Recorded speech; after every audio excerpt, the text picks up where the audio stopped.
Você está ouvindo pela Web Rádio SINDCT. Clique Jornal. Clique Jornal.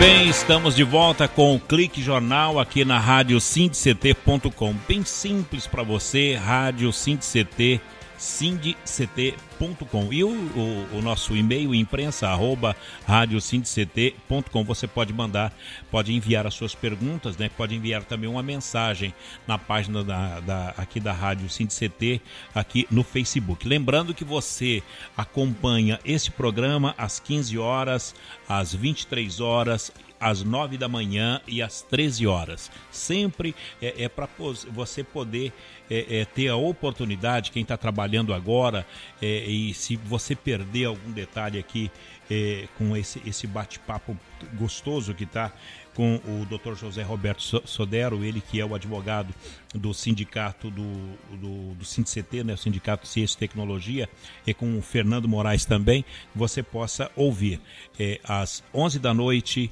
às 9 da manhã, às 13 horas e às 15 horas também.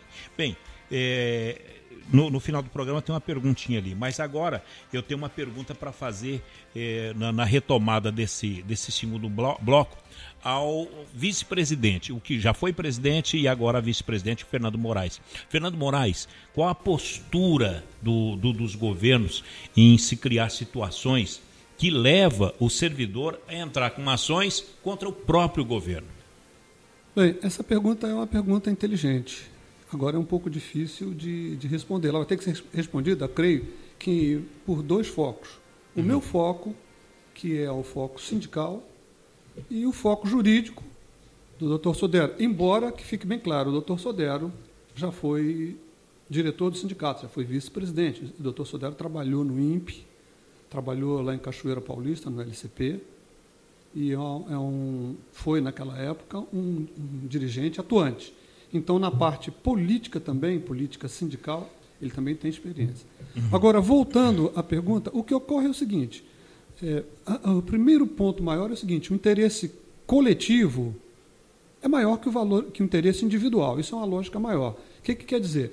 Porque o governo ele tem que olhar de uma situação macro, de uma situação ampla, procurar dar o foco naquela situação e nos cantos onde ele está mais próximo, onde ele tem mais penetração, onde ele tem mais acesso, ele faz os movimentos que lhe são de maior interesse e que podem até ser um pouco mais dolorosos.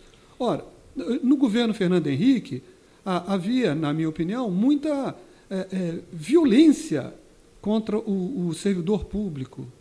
Então, tanto é que surgiu, inclusive, o 28%. E outras coisas mais que quem está no serviço público há 20, 30 anos se lembra muito bem tudo isso que passou.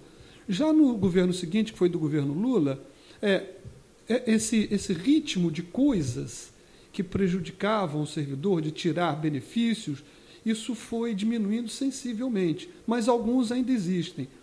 Um exemplo claro é o caso da GQ, a gratificação de qualificação para os servidores de nível médio.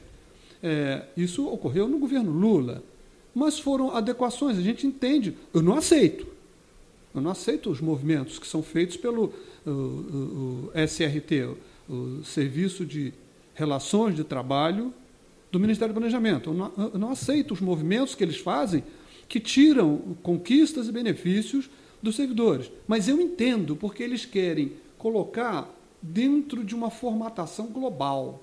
A GQ, por exemplo, está entrando nesse movimento.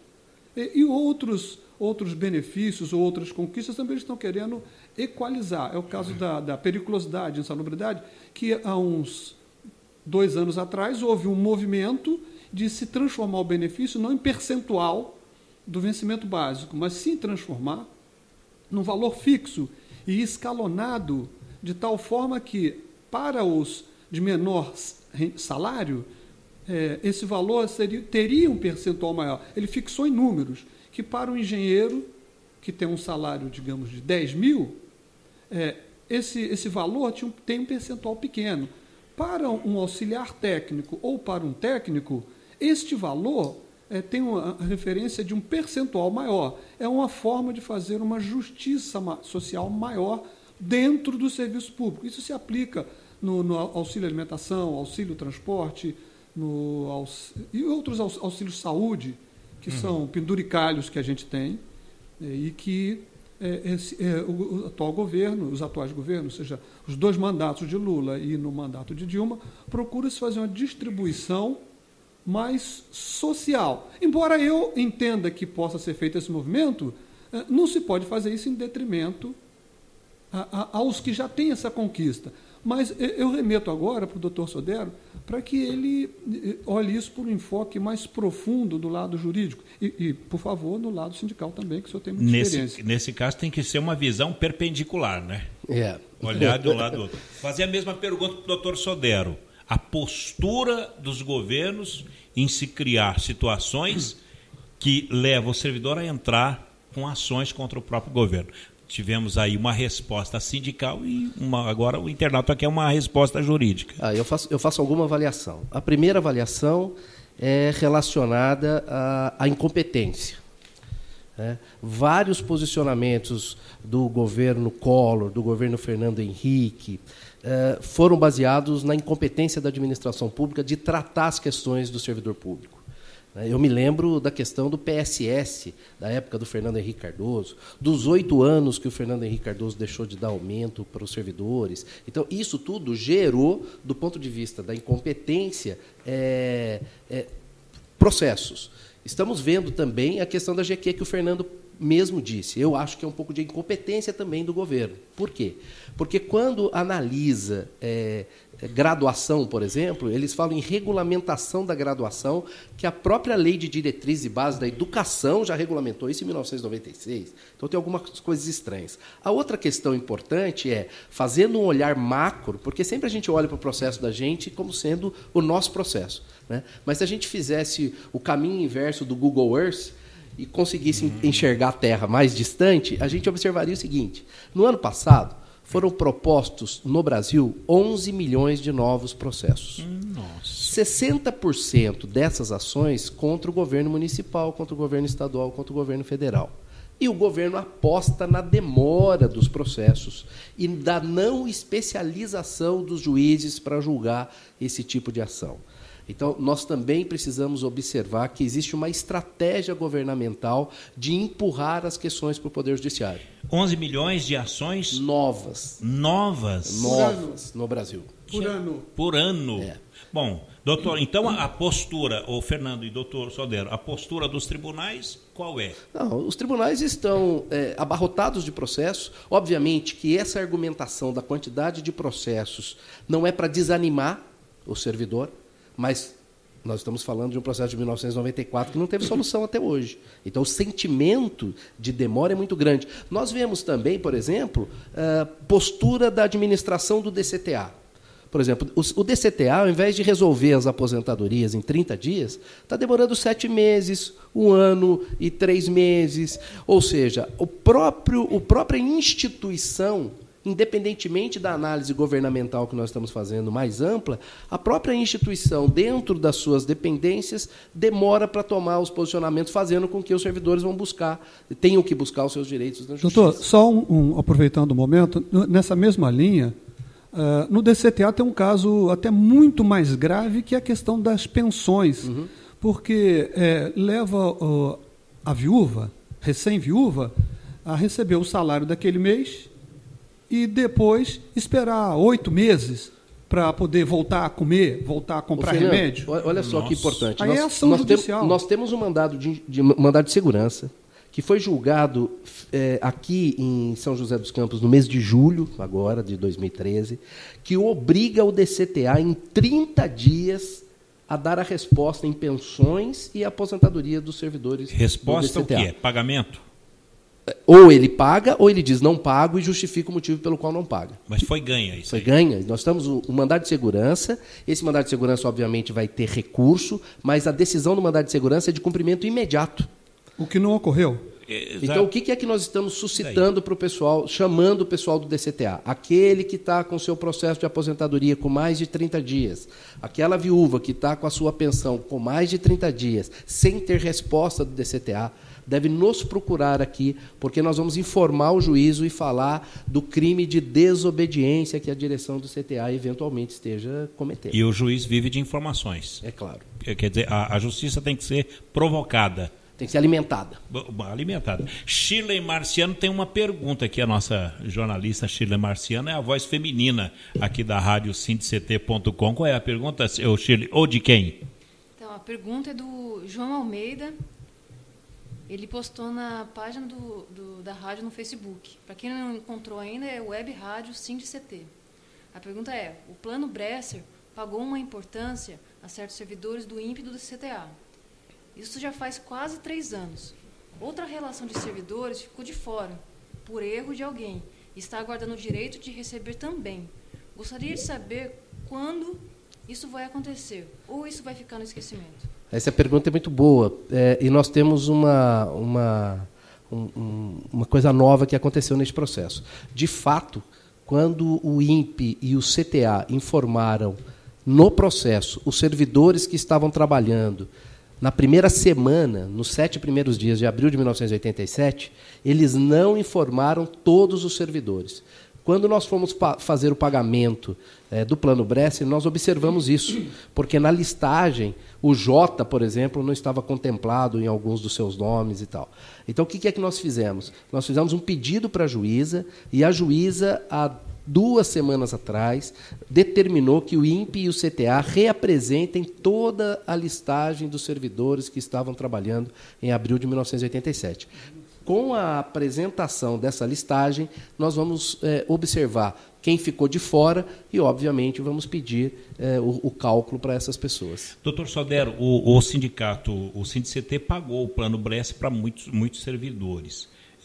Quem não ficou sabendo do processo a tempo de saber como é que ia se virar e tal, como é que ele pode receber isso? Então, nós tivemos... O processo contava com 5 mil pessoas, com 5 mil servidores.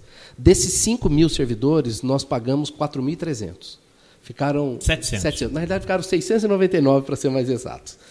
Ficaram, e esse dinheiro não poderia ficar à nossa disposição do SindCT. Nós pedimos um prazo maior para a juíza, que nos concedeu. O SindCT cumpriu a sua parte, foi até jornal, foi até a mídia, dizendo que tinha esse dinheiro à disposição. Viajou para... Foi para Natal, foi para Cuiabá, foi para Alcântara. E aqueles servidores que, por algum motivo, ou porque saíram das instituições, ou porque se aposentaram, ou porque estão distantes da luta sindical, não se apresentaram aqui, nós tivemos que devolver esses valores, essa relação, para a Justiça do Trabalho, porque esse processo é da época em que os servidores eram CLT. Então, o processo corre na Justiça do Trabalho. Esse dinheiro está lá, à disposição dos servidores. Então, os 699 que ficou de fora...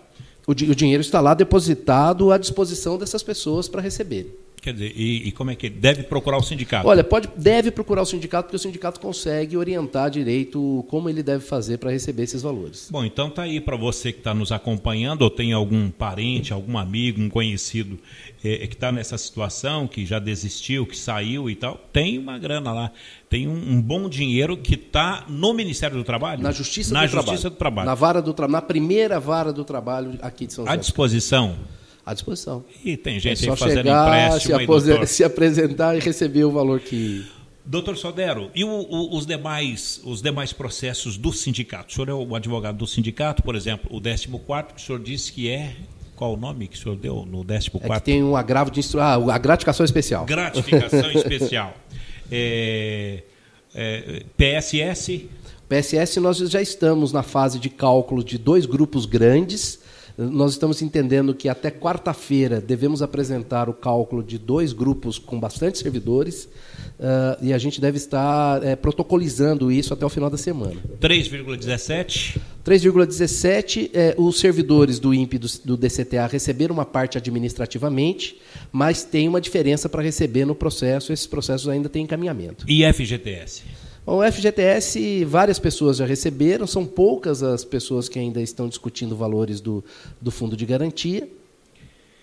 E esse é o processo onde a gente tem menos servidores hoje. Bem, doutor, nós vamos para um breve intervalinho mais uma vez. Eu vou deixar uma pergunta no ar aqui. É melhor ter princípios do que regras? O senhor vai, o que o senhor acha dessa palavra e saber qual é a situação dos advogados em relação aos juízes, não é? Até porque o juiz é um advogado que julga. O advogado, ele é o juiz da causa, acaba sendo. Então, é melhor ter princípios do que regras. Eu gostaria que o senhor respondesse isso depois dos comerciais, aqui na rádio sindct.com, e você pode mandar o seu e-mail, pode mandar a sua pergunta no imprensa@radiosindct.com. Conosco o doutor José Roberto Soder, e também o engenheiro Fernando Moraes dos Santos, ele que é o vice-presidente, já foi presidente aqui do Sindicato Nacional dos Servidores Públicos Federais na área de ciência e tecnologia. Um breve intervalo e a gente volta já.